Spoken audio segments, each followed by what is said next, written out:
ما أوحي إليك من الكتاب فأقم الصلاة إن الصلاة تنهى عن الفحشاء والمنكر ولذكر الله أكبر والله يعلم ما تصنعون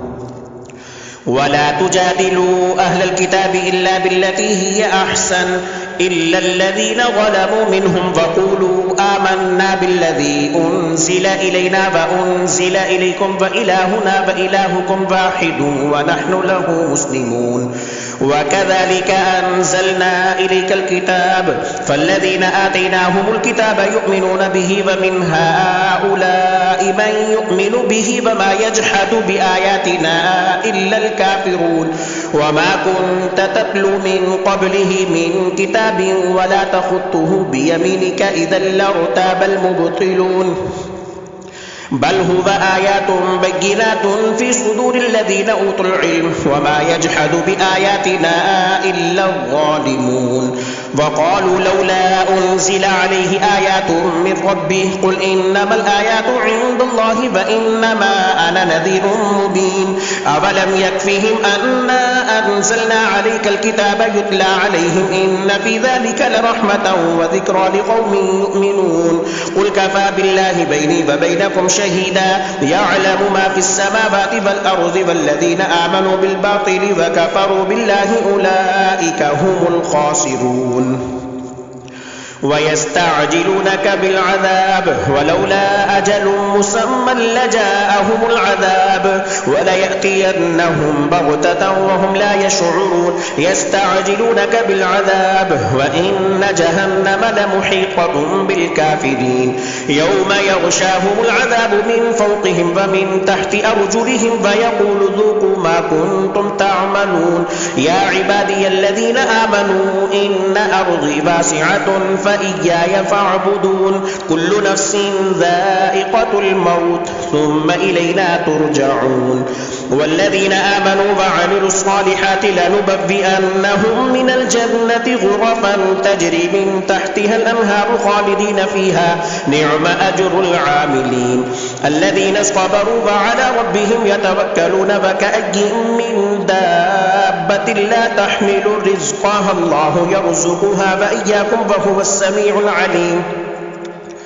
ولئن سألتهم من خلق السماوات والأرض وسخر الشمس والقمر ليقولن الله فأنى يؤفكون الله يبسط الرزق لمن يشاء من عباده ويقدر له إن الله بكل شيء عليم ولئن سألتهم من نزل من السماء ماء فأحيا به الأرض من بعد موتها ليقولن الله قل الحمد لله بل أكثرهم لا يعقلون وما هذه الحياة الدنيا إلا لهو ولعب وإن الدار الآخرة لهي الحيوان لو كانوا يعلمون فإذا ركبوا في الفلك دعوا الله مخلصين له الدين فلما نجاهم إلى البر إذا هم يشركون ليكفروا بما آتيناهم فليتمتعوا فسوف يعلمون أولم يروا أنا جعلنا حرما آمنا ويتخطف الناس من حولهم أفبالباطل يؤمنون وبنعمة الله يكفرون ومن أظلم ممن افترى على الله كذبا أو كذب بالحق لما جاءه أليس في جهنم مثوى للكافرين والذين جاهدوا فينا لنهدينهم سبلنا فإن الله لمع المحسنين ألف لام ميم غلبت الروم في أدنى الأرض وهم من بعد غلبهم سيغلبون في بضع سنين لله الأمر من قبل ومن بعد ويومئذ يفرح المؤمنون بنصر الله ينصر من يشاء وهو العزيز الرحيم وعد الله لا يخلف الله وعده ولكن أكثر الناس لا يعلمون يعلمون ظاهرا من الحياة الدنيا وهم عن الآخرة هم غافلون أولم يتفكروا في أنفسهم ما خلق الله السماوات والأرض وما بينهما إلا بالحق وأجل مسمى وإن كثيرا من الناس بلقاء ربهم لكافرون أولم يسيروا في الأرض فينظروا كيف كان عاقبة الذين من قبلهم كانوا أشد منهم قوة وأثاروا الأرض فعمروها أكثر مما عمروها فجاءتهم رسلهم بالبينات فما كان الله ليظلمهم ولكن كانوا أنفسهم يظلمون ثم كان عاقبة الذين أساءوا السوء أن كذبوا بآيات الله وكانوا بها يستهزئون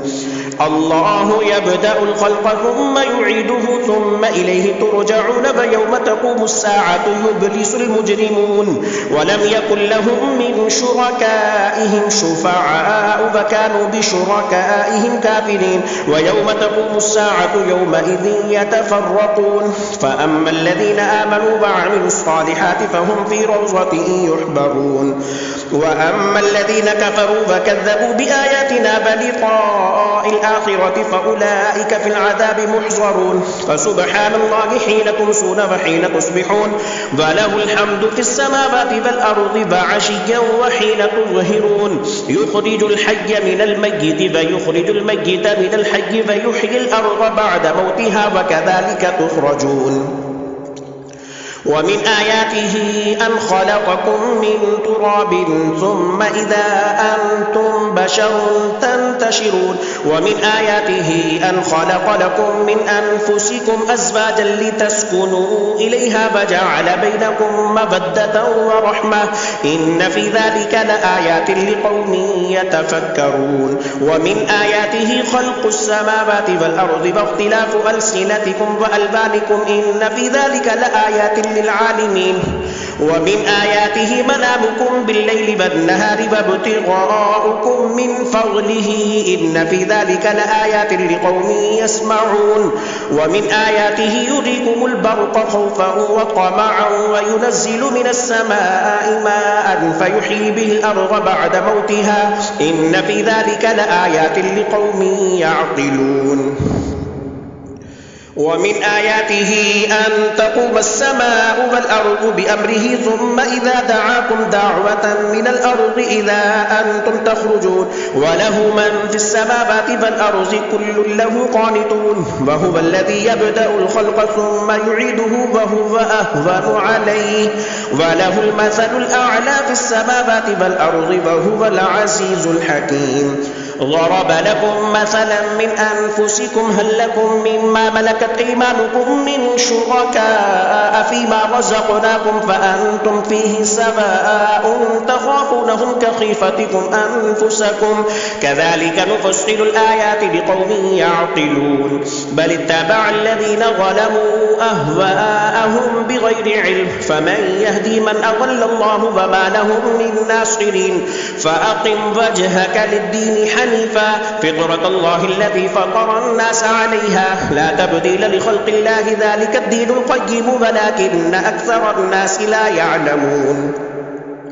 منيبين إليه واتقوه وأقيموا الصلاة فلا تكونوا من المشركين من الذين فرقوا دينهم وكانوا شيعا كل حزب بما لديهم فرحون وإذا مس الناس ضر دعوا ربهم منيبين إليه ثم إذا أذاقهم منه رحمة إذا فريق منهم بربهم يشركون ليكفروا بما آتيناهم فتمتعوا فسوف تعلمون أم أنزلنا عليهم سلطانا فهو يتكلم بما كانوا به يشركون وإذا أذقنا الناس رحمة فرحوا بها وإن تصبهم سيئة بما قدمت أيديهم إذا هم يقنطون أولم يروا أن الله يبسط الرزق لمن يشاء ويقدر إن في ذلك لآيات لقوم يؤمنون فآت ذا القربى حقه والمسكين وابن السبيل ذلك خير للذين يريدون وجه الله فأولئك هم المفلحون وما آتيتم من ربا ليربو في أموال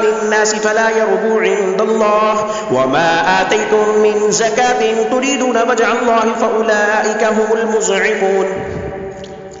الله الذي خلقكم ثم رزقكم ثم يميتكم ثم يحييكم هل من شركائكم من يفعل من ذلكم من شيء سبحانه وتعالى عما يشركون ظهر الفساد في البر والبحر بما كسبت أيدي الناس ليذيقهم بعض الذي عملوا لعلهم يرجعون قل سيروا في الأرض فانظروا كيف كان عاقبة الذين من قبل كان أكثرهم مشركين فأقم وجهك للدين القيم من قبل أن يأتي يوم لا مرد له من الله يومئذ يصدعون من كفر فعليه كفره ومن عمل صالحا فلأنفسهم يمهدون ليجزي الذين آمنوا وعملوا الصالحات من فضله إنه لا يحب الكافرين ومن آياته أن يرسل الرياح مبشرات وليذيقكم من رحمته ولتجري الفلك بأمره ولتبتغوا من فضله ولعلكم تشكرون ولقد أرسلنا من قبلك رسلا إلى قومهم فجاءوهم بالبينات فانتقمنا من الذين أجرموا وكان حقا علينا نصر المؤمنين الله الذي يرسل الرياح فتثير سحابا فيبسطه في السماء كيف يشاء فيجعله كسفا فترى الودق يخرج من خلاله فإذا أصاب به من يشاء من عباده إذا هم يستبشرون وإن كانوا من قبل أن ينزل عليهم من قبله لمبلسين فانظر إلى آثار رحمة الله كيف يحيي الأرض بعد موتها إن ذلك لمحيي الموتى وهو على كل شيء قدير ولئن أرسلنا ريحا فرأوه مصفرا لظلوا من بعده يكفرون فإنك لا تسمع الموتى ولا تسمع الصم الدعاء إذا ولوا مدبرين وما أنت بهاد العمي عن ضلالتهم إن تسمع إلا من يؤمن بآياتنا فهم مسلمون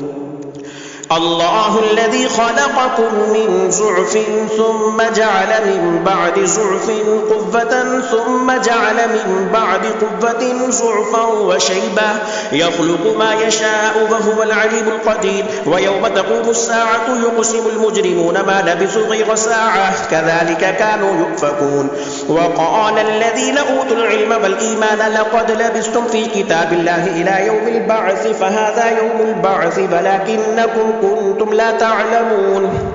فيومئذ لا ينفع الذين ظلموا معذرتهم ولا هم يستعتبون ولقد ضربنا للناس في هذا القرآن من كل مثل ولئن جئتهم بآية ليقولن الذين كفروا إن أنتم إلا مبطلون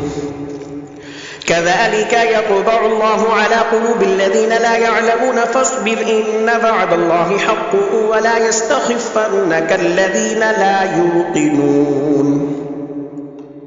ألف لام ميم تلك آيات الكتاب الحكيم هدى ورحمة للمحسنين الذين يقيمون الصلاة ويؤتون الزكاة وهم بالآخرة هم يوقنون أولئك على هدى من ربهم وأولئك هم المفلحون ومن الناس من يشتري لهو الحديث ليضل عن سبيل الله بغير علم ويتخذها هزوا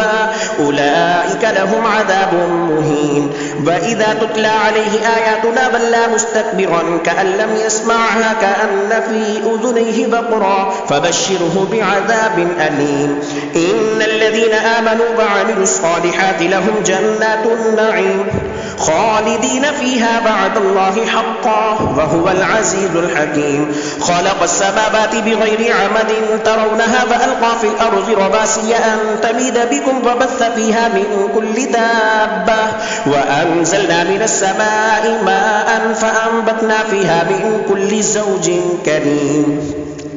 هذا خلق الله فأروني ماذا خلق الذين من دونه بل الغالبون في ضلال مبين ولقد آتينا لقمان الحكمة أن اشكر لله ومن يشكر فإنما يشكر لنفسه ومن كفر فإن الله غني حميد وإذ قال لقمان لابنه وهو يعظه يا بني لا تشرك بالله إن الشرك لظلم عظيم ووصينا الإنسان بوالديه حملته أمه وهنا على وهن وفصاله في عامين أن اشكر لي ولوالديك إلي المصير وإن جاهداك على أن تشرك بما ليس لك به علم فلا تطعهما وصاحبهما في الدنيا معروفا واتبع سبيل من أناب إلي ثم إلي مرجعكم فأنبئكم بما كنتم تعملون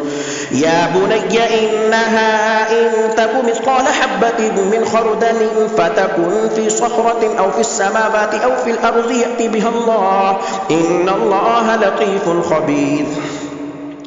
يا بني أقم الصلاة وأمر بالمعروف وانه عن المنكر واصبر على ما أصابك إن ذلك من عزم الأمور ولا تصعر خدك للناس ولا تمشي في الأرض مرحا إن الله لا يحب كل مختال فخور واقصد في مشيك واغضض من صوتك إن أنكر الأصوات لصوت الحمير ألم تروا أن الله سخر لكم ما في السماوات وما في الأرض وأسبغ عليكم نعمه ظاهرة وباطنة ومن الناس من يجادل في الله بغير علم ولا هدى ولا كتاب منير وإذا قيل لهم اتبعوا ما أنزل الله قالوا بل نتبع ما وجدنا عليه آباءنا أولو كان الشيطان يدعوهم إلى عذاب السعير ومن يسلم وجهه إلى الله وهو محسن فقد استمسك بالعروة الوثقى وإلى الله عاقبة الأمور ومن كفر فلا يحزنك كفره إلينا مرجعهم فننبئهم بما عملوا إن الله عليم بذات الصدور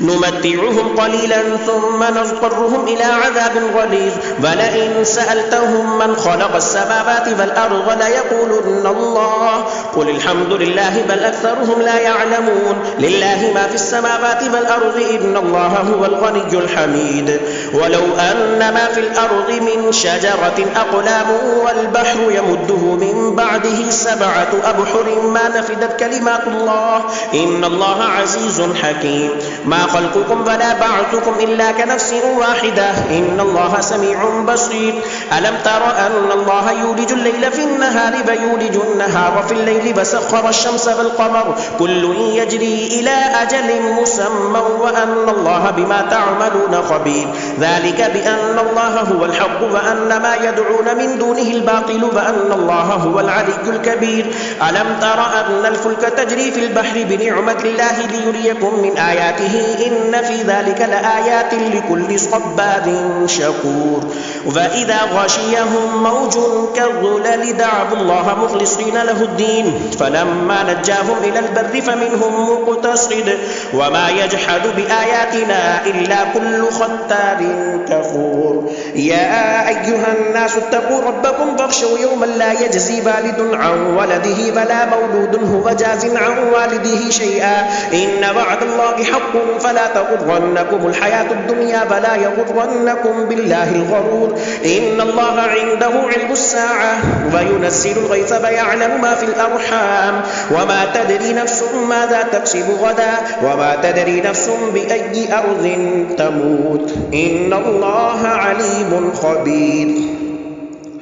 ألف لام ميم تنزيل الكتاب لا ريب فيه من رب العالمين أم يقولون افتراه بل هو الحق من ربك لتنذر قوما ما أتاهم من نذير من قبلك لعلهم يهتدون الله الذي خلق السماوات والأرض وما بينهما في 6 أيام ثم استوى على العرش ما لكم من دونه من ولي ولا شفيع أفلا تتذكرون يدبر الأمر من السماء إلى الأرض ثم يعرج إليه في يوم كان مقداره 1000 سنة مما تعدون ذلك عالم الغيب والشهادة العزيز الرحيم الذي أحسن كل شيء خلقه وبدأ خلق الإنسان من طين ثم جعل نسله من سلالة من ماء مهين ثم سباه ونفخ فيه من روحه وجعل لكم السمع والأبصار والأفئدة قليلا ما تشكرون وقالوا أإذا ضللنا في الأرض أإنا لفي خلق جديد بل هم بلقاء ربهم كافرون قل يتوفاكم ملك الموت الذي وكل بكم ثم إلى ربكم ترجعون ولو ترى إذ المجرمون ناكسوا رؤوسهم عند ربهم ربنا أبصرنا فسمعنا فارجعنا نعمل صالحا إنا يوقنون ولو شئنا لآتينا كل نفس هداها فلكن حق القول مني لأملأن جهنم من الجنة والناس أجمعين فذوقوا بما نسيتم لقاء يومكم هذا إنا نسيناكم فذوقوا عذاب الخلد بما كنتم تعملون إنما يؤمن بآياتنا الذين إذا ذكروا بها خروا سجدا وسبحوا بحمد ربهم وهم لا يستكبرون تتجافى جنوبهم عن المضاجع يدعون ربهم خوفا وطمعا ومما رزقناهم ينفقون فلا تعلم نفس ما أخفي لهم من قرة أعين جزاء بما كانوا يعملون أفمن كان مؤمنا كمن كان فاسقا لا يستوون أما الذين آمنوا وعملوا الصالحات فلهم جنات المأوى نزلا بما كانوا يعملون وأما الذين فسقوا فمأواهم النار كلما أرادوا أن يخرجوا منها أعيدوا فيها وقيل لهم ذوقوا عذاب النار الذي كنتم به تكذبون ولنذيقنهم من العذاب الأدنى دون العذاب الأكبر لعلهم يرجعون ومن أظلم ممن ذكر بآيات ربه ثم أعرض عنها إنا من المجرمين منتقمون ولقد آتينا موسى الكتاب فلا تكن في مرية من لقائه فجعلناه هدى لبني إسرائيل وجعلنا منهم أئمة يهدون بأمرنا لما صبروا وكانوا بآياتنا يوقنون إن ربك هو يفصل بينهم يوم القيامة فيما كانوا فيه يختلفون أولم يهد لهم كم أهلكنا من قبلهم من القرون يمشون في مساكنهم إن في ذلك لآيات أفلا يسمعون أولم يروا أنا نسوق الماء إلى الأرض الجرز فنخرج به زرعا تأكل منه أنعامهم وأنفسهم أفلا يبصرون ويقولون متى هذا الفتح إن كنتم صادقين قل يوم الفتح لا ينفع الذين كفروا إيمانهم ولا هم ينظرون فأعرض عنهم فانتظر إنهم منتظرون يا أيها النبي اتق الله ولا تطع الكافرين والمنافقين إن الله كان عليما حكيما واتبع ما يوحى إليك من ربك إن الله كان بما تعملون خبيرا وتوكل على الله وكفى بالله وكيلا ما جعل الله لرجل من قلبين في جوفه وما جعل أزواجكم اللائي تظاهرون منهن أمهاتكم وما جعل أدعياءكم أبناءكم ذلكم قولكم بأفواهكم والله يقول الحق وهو يهدي السبيل ادعوهم لآبائهم هو أقسط عند الله فإن لم تعلموا آباءهم فإخوانكم في الدين ومواليكم وليس عليكم جناح فيما أخطأتم به ولكن ما تعمدت قلوبكم وكان الله غفورا رحيما النبي أولى بالمؤمنين من أنفسهم وأزواجه أمهاتهم وأولو الأرحام بعضهم أولى ببعض في كتاب الله من المؤمنين والمهاجرين إلا أن تفعلوا إلى أوليائكم معروفا كان ذلك في الكتاب مسطورا وإذ أخذنا من النبيين ميثاقهم فمنك ومن نوح وإبراهيم وموسى وعيسى بن مريم وأخذنا منهم ميثاقا غليظا ليسأل الصادقين عن صدقهم فأعد للكافرين عذابا أليما يا أيها الذين آمنوا اذكروا نعمة الله عليكم إذ جاءتكم جنود فأرسلنا عليهم ريحا وجنودا لم تروها وكان الله بما تعملون بصيرا إذ جاءوكم من فوقكم ومن أسفل منكم وإذ زاغت الأبصار وبلغت القلوب الحناجر وتظنون بالله الظنونا هنالك ابتلي المؤمنون وزلزلوا زلزالا شديدا وإذ يقول المنافقون والذين في قلوبهم مرض ما بعدنا الله ورسوله إلا غرورا وإذ قالت طائفة منهم يا أهل يثرب لا مقام لكم فارجعوا ويستأذن فريق منهم النبي يقولون إن بيوتنا عورة وما هي بعورة إن يريدون إلا فرارا ولو دخلت عليهم من أقطارها ثم سئلوا الفتنة لآتوها وما تلبثوا بها إلا يسيرا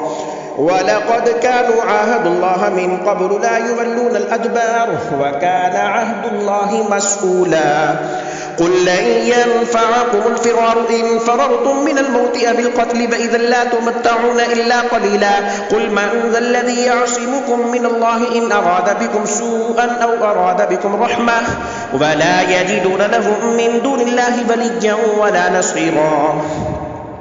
قد يعلم الله المعوقين منكم فالقائلين لإخوانهم هلم إلينا ولا يأتون البأس إلا قليلا أشحة عليكم فإذا جاء الخوف رأيتهم ينظرون إليك تدور أعينهم كالذي يغشى عليه من الموت فإذا ذهب الخوف سلقوكم بألسنة حداد أشحة على الخير أولئك لم يؤمنوا فأحبط الله أعمالهم وكان ذلك على الله يسيرا يحسبون الأحزاب لم يذهبوا فإن يأتي الأحزاب يبدوا لو أنهم بادون في الأعراب يسألون عن أنبائكم ولو كانوا فيكم ما قاتلوا إلا قليلا لقد كان لكم في رسول الله أسوة حسنة لمن كان يرجو الله واليوم الآخر وذكر الله كثيرا ولما رأى المؤمنون الأحزاب قالوا هذا ما وعدنا الله ورسوله وصدق الله ورسوله وما زادهم إلا إيمانا وتسليما من المؤمنين رجال صدقوا ما عاهدوا الله عليه فمنهم من قضى نحبه ومنهم من ينتظر وما بدلوا تبديلا ليجزي الله الصادقين بصدقهم ويعذب المنافقين إن شاء أو يتوب عليهم إن الله كان غفورا رحيما ورد الله الذين كفروا بغيظهم لم ينالوا خيرا وكفى الله المؤمنين القتال وكان الله قويا عزيزا وأنزل الذين ظاهروهم من أهل الكتاب من صياصيهم وقذف في قلوبهم الرعب فريقا تقتلون وتأسرون فريقا وأورثكم أرضهم وديارهم وأموالهم وأرضا لم تطئوها وكان الله على كل شيء قديرا يا أيها النبي قل لأزواجك إن كنتن تردن الحياة الدنيا وزينتها فتعالين أمتعكن وأسرحكن سراحا جميلا وإن كنتن تردن الله ورسوله والدار الآخرة فإن الله أعد للمحسنات منكن أجرا عظيما يا نساء النبي من يأتي منكن بفاحشة مبينة يضاعف لها العذاب ضعفين وكان ذلك على الله يسيرا الله أكبر